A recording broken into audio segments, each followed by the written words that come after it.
I think contemplation is one of the most underrated practices for this. Um, we tend to be driven by what contemplative writer Martin Laird calls the reactive mind.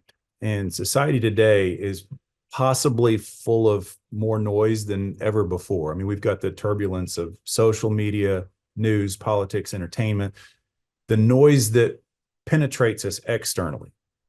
And these are really bushes to keep us hiding and preoccupied from the stuff that probably scares us the most, which is our own psychological interior clutter, our own interior noise and trauma, shame, guilt that we're running from, dark voices that we confuse with the voice of God.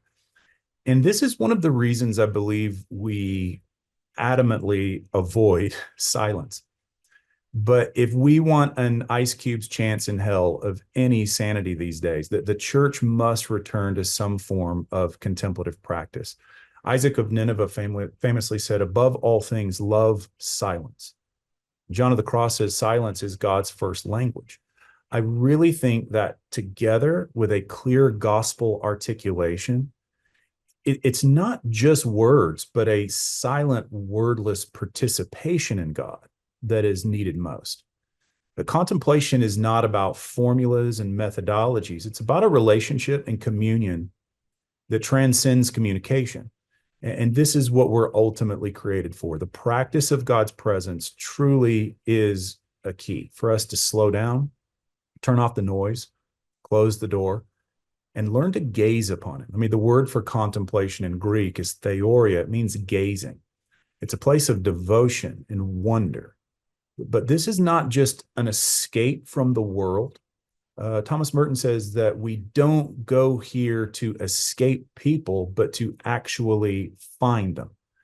So taking some time each day, if possible, for silence and forming a contemplative practice. This is not something that's just for monks or ascetics. William McNamara, a Carmelite priest, he says the mystic is not a special kind of person. Each person is a special kind of mystic. We aren't trying to have some kind of lofty esoteric experience or fit an experience of God into what we think it's supposed to look like.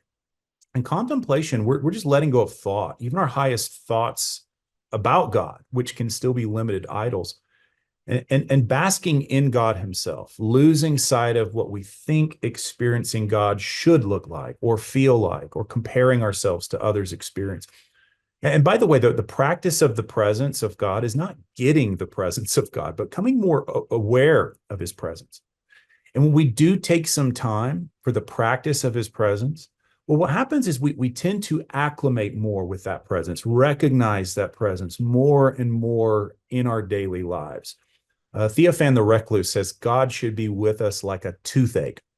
Now, that's not a cheerful analogy, a toothache, but you get the point. The practice of God's presence is about learning to resonate with, taste, acclimate, almost as this frequency, even somatically, bodily, growing in a recognition, I dare say familiarity with his transcendent presence and silence, unplugging. This helps us to just kind of untether from the world, let go of the noise and the dark religious voices that aren't his, but are nevertheless banging around in our heads, and just handing this stuff over and taking time to saturate in his love. Well, what this does, this acclamation to the Spirit, actually opens our eyes, I believe, to recognize him where he's always been, which is everywhere, in the mundane, in the ordinary world all around us. I mean, the earliest church fathers were both theologians and mystics. They were contemplatives. You couldn't have one without the other. But this seeing him in the ordinary, see, Holy Spirit wasn't just in the the conference meeting or in the levitation miracles or whatever. Holy Spirit was there in the conversation when you were driving your kids to school, in the gardening, in the baking, at the 9 to 5 of your daily routine. C.S. Lewis said it's not just in the miracle where God's glory is evident, but the real glory is in the mundane, in the ordinary. And we tend to miss that.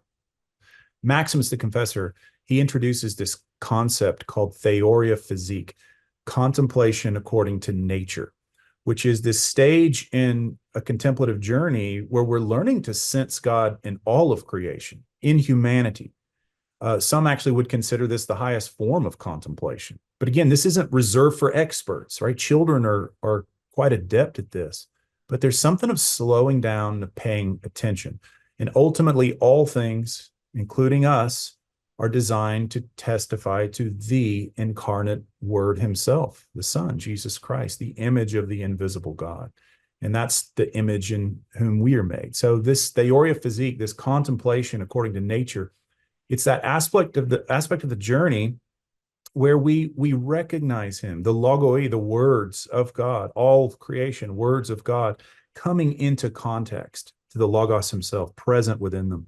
He's embedded in all things, and he's a person. So yeah, I think slowing down and taking time with his realities are very important.